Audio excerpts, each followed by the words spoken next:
السلام علیکم معزز ناظرین، پیارے دوستوں، بہنوں، بھائیوں اور بزرگوں۔ میں حافظ صفدر نواز ایڈوکیٹ آپ کو اپنے اسلامی چینل کے اندر خوش آمدید کہتا ہوں، اور ہر روز کی طرح آج بھی ہم انشاءاللہ 5واں پارہ سورۃ النساء آیات نمبر 50 تا 57 تک کی تلاوت، ترجمہ اور تفسیر پڑھنے کی شرف حاصل کریں گے۔ تلاوت شروع کرنے سے پہلے ہم درود شریف پڑھتے ہیں، آپ بھی میرے ساتھ پڑھیں۔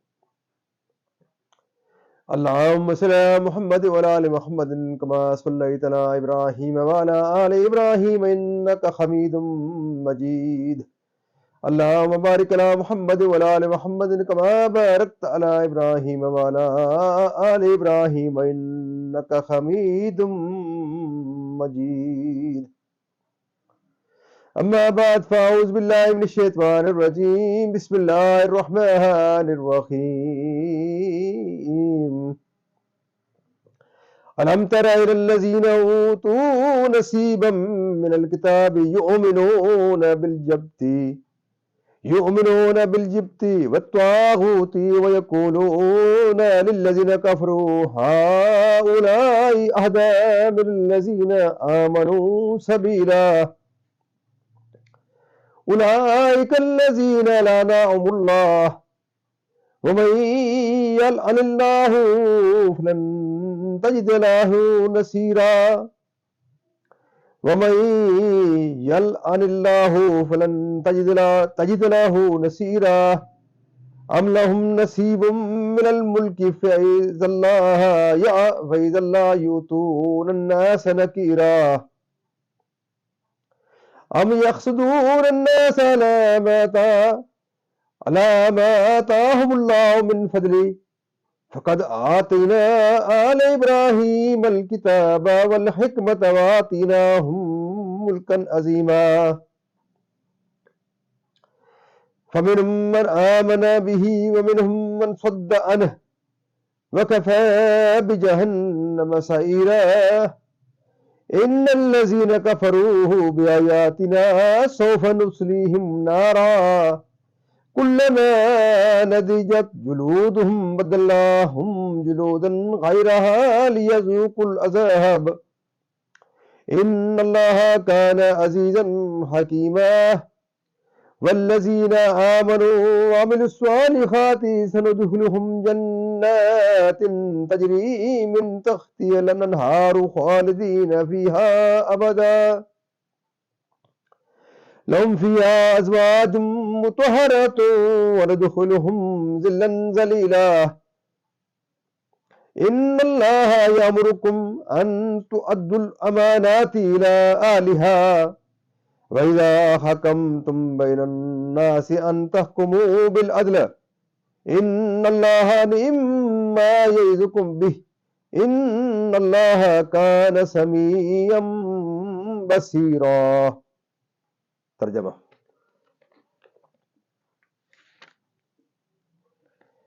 کیا تم نے وہ نہ دیکھے جنہیں کتاب کا ایک حصہ ملا، ایمان لاتے ہیں بت اور شیطان پر، اور کافروں کو کہتے ہیں کہ یہ مسلمانوں سے زیادہ راہ پر ہے. یہ ہیں جن پر اللہ نے لعنت کی، اور جسے خدا لعنت کرے تو ہرگز اس کا کوئی یار نہ پائے گا. کیا ملک میں ان کا کچھ حصہ ہے؟ ایسا ہو تو لوگوں کو تل بھر نہ دیں، یا لوگوں سے حسد کرتے ہیں اس پر جو اللہ نے انہیں اپنے فضل سے دیا. تو ہم نے تو ابراہیم کی اولاد کو کتاب اور حکمت عطا فرمائی اور انہیں بڑا ملک دیا، تو ان میں کوئی اس پر ایمان لایا اور کسی نے اس سے منہ پھیرا. اور دوزخ کافی ہے بھڑکتی آگ جنہوں نے ہماری آیتوں کا انکار کیا. ان قریب ہم ان کو آگ میں داخل کریں گے، جب کبھی ان کی کھالیں پک جائیں گی ہم ان کے سوا اور کھالیں انہیں بدل دیں گے کہ عذاب کا مزہ لے. بے شک اللہ غالب حکمت والا ہے. اور جو لوگ ایمان لائے اور اچھے کام کیے، ان قریب ہم انہیں باغوں میں لے جائیں گے جن کے نیچے نہریں رواں، ان میں ہمیشہ رہیں گے. ان کے لیے وہاں ستھری بیویاں، اور ہم انہیں وہاں داخل کریں گے جہاں سایہ ہی سایہ ہوگا. بے شک اللہ تمہیں حکم دیتا ہے کہ امانتیں جن کی ہیں انہیں سپرد کرو، اور یہ کہ جب تم لوگوں میں فیصلہ کرو تو انصاف کے ساتھ فیصلہ کرو. بے شک اللہ تمہیں کیا ہی خوب نصیحت فرماتا ہے، بے شک اللہ سنتا دیکھتا ہے۔ اب اس کی تسلسل سے جو تفسیر جہاں سے چل رہی ہے وہاں سے انشاءاللہ ہم پڑھتے ہیں۔ یہ آیت یہود و نصارہ کے حق میں نازل ہوئی، جو اپنے آپ کو اللہ کا بیٹا اور اس کا پیارا بتاتے تھے اور کہتے تھے کہ یہود و نصارہ کے سوا کوئی جنت میں نہ داخل ہوگا۔ اس آیت میں بتایا گیا کہ انسان کا دینداری اور صلاح و تقوی اور قرب و مقبولیت کا مدعی ہونا اور اپنے منہ سے اپنی تعریف کرنا کام نہیں آتا، یعنی بالکل ظلم نہ ہوگا، وہی سزا دی جائے گی جس کے وہ مستحق ہیں، اپنے آپ کو بے گناہ اور مقبول بارگاہ بتا کر۔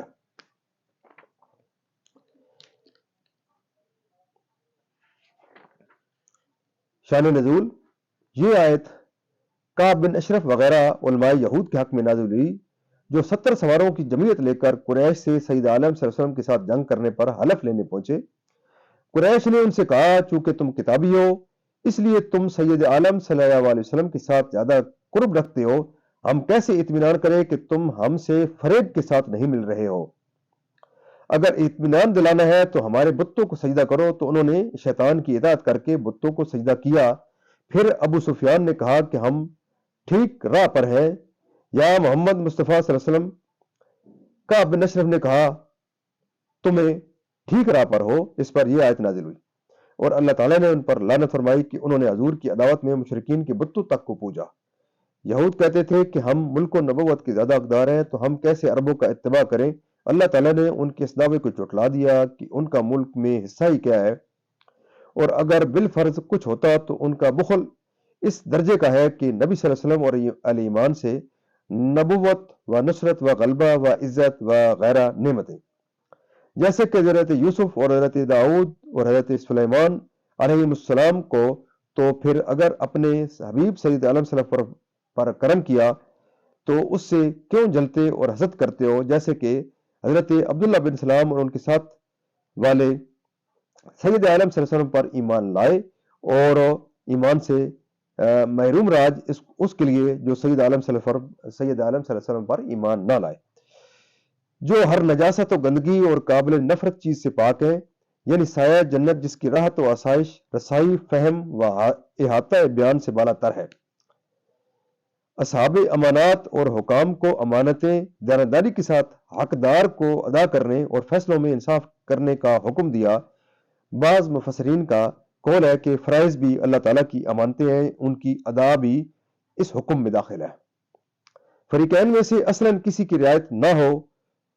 علماء نے فرمایا کہ حاکم کو چاہیے کہ 5 باتوں میں فریقین کے ساتھ برابر سلوک کرے، اپنے پاس آنے میں جیسے ایک کو موقع دے دوسرے کو بھی دے، نشست دونوں کو ایک سی دے، دونوں کی طرف برابر متوجہ رہے، کلام سننے میں ہر ایک کے ساتھ ایک ہی طریقہ رکھے، 5واں فیصلہ دینے میں حق کی رعایت کرے، جس کا دوسرے پر حق کو پورا دلائے۔ حدیث شریف میں ہے، انصاف کرنے والوں کو قرب الہی میں نوری ممبر عطا ہوں گے۔ شان نزول، بعض مفسرین نے اس کی شان نزول میں اس واقعے کا ذکر کیا ہے کہ فتح مکہ کے وقت سید عالم صلی اللہ علیہ وسلم نے عثمان بن طلحہ خادم کعبہ سے کعبہ معظمہ کی کلید لے لی۔ پھر جب یہ آیت نازل ہوئی تو آپ نے وہ کلید انہیں واپس دی اور فرمایا کہ اب یہ کلید ہمیشہ تمہاری نسل میں رہے گی۔ اس پر عثمان بن طلحہ جب بھی اسلام لائے، اگرچہ یہ واقعہ تھوڑے تغیرات کے ساتھ بہت سے محدثین نے ذکر کیا ہے، مگر احادیث پر نظر کرنے سے یہ قابل وثوق نہیں معلوم ہوتا، کیونکہ ابن عبداللہ اور ابن مندہ اور ابن اسیر کی روایتوں سے معلوم ہوتا ہے کہ عثمان بن طلحہ 8 ہجری میں مدینہ طیبہ حاضر ہو کر مشرف با اسلام ہو چکے تھے اور انہوں نے فتح مکہ کے روز کنجی خود اپنی خوشی سے پیش کی تھی۔ معزز ناظرین، یہاں تک اس کی تفسیر بھی اختتام پذیر ہوتی ہے۔ اللہ تعالیٰ کے دربار کا درم قرآن پاک کے صدقے حضور پاک صلی اللہ علیہ وسلم کی ذات برکات کے صدقے دعا کرتے ہیں کہ اللہ تعالیٰ ہمیں قرآن پاک پڑھنے، قرآن پاک کو سمجھ کر اور اس کے احکامات کے مطابق حضور پاک صلی اللہ علیہ وسلم کی پاک سیرت کے مطابق اور صحابہ کرام کے نقش قدم کے اوپر چلنے کی توفیق عطا فرمائے۔ اللہ تعالیٰ ہمیں قرآن پاک کے صدقے حضور پاک صلی اللہ علیہ وسلم کی ذات برکات کے صدقے ہم تمام کے صغیرہ و کبیرہ گناہوں کو معاف فرمائے، تمام پریشانی دور فرمائے، تمام بیماروں کو شفا کاملہ عطا فرمائے اور اللہ تعالیٰ تمام مرمین کو جنت الفردوس میں اعلیٰ بالا مقام عطا فرمائے۔ اور آپ سے یہ استدعا ہے کہ آپ اس مقدس پیغام کو ہر فرد تک پہنچانے کے لیے اس میرے چینل کو ضرور لائک شیئر اور سبسکرائب کیا کریں، اور زیادہ سے زیادہ لوگوں کو یہ اس چینل کو دیکھنے کے لیے ان کو تلقین کریں، ترغیب دیں، تاکہ یہ پیغام زیادہ سے زیادہ لوگوں تک پہنچے، اور انشاءاللہ یہ پیغام جو ہے یہ ہمارے لیے نجات کا انشاءاللہ باعث بنے گا۔ اللہ تعالیٰ کے دربار کے ہم دعا کرتے ہیں کہ اللہ تعالیٰ جو بھی اس کار خیر میں حصہ ڈالے گا، اللہ تعالیٰ اس کی زندگی میں خیر و برکت عطا فرمائے، اس کے کاروباروں میں خیر و برکت عطا فرمائے، اور اس کی ہر قسم کی پریشانی دور فرمائے۔ اگر کوئی بیمار ہے تو اللہ تعالیٰ خصوصی طور پر اس کلام کے صدقے اور اس مقدس پیغام کو پھیلانے کے صدقے، کیونکہ یہ ایک صدقہ جاریہ ہے، اللہ تعالیٰ آپ کو صحت عطا فرمائے، اور اللہ تعالیٰ آپ کو آپ کی بیماریوں کے اندر آپ کو شفا کاملہ عطا فرمائے۔ آمین ثم آمین۔